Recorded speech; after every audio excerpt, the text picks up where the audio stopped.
waonge oruma miyo adhi penjo Okango ni dipo ni gionge oruma nyaka ne ODM nikech ma gima omulo temo wacho kani UDA akona oruma erokamano Bati aduoko erokamano kuom luonga tarik 1 mar adek.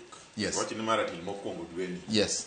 To kaka pile wan kwa biro gomulo to wawache mana kaka en. To bende ka une machale muchako ratile momiyo biro tarik mokwongo kama. Wan jo tene mar atil. To an gima aneno Bati.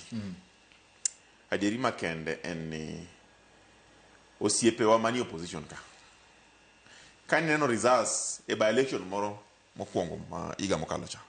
Broad base no nyorogi. Kan neno kuro by election mar Ward ang'wen to gi MP ma Isiolo mano tim nyocha ni. Wan kaka ODM candidate wa mane nitie Western kucho mar MCA ne wa withdraw.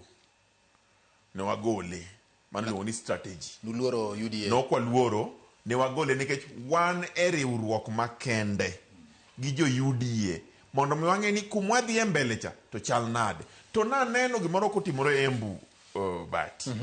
Ni principle mar United Opposition, ma former speaker, ma former CS public service, iluongo ni Justin Muturi.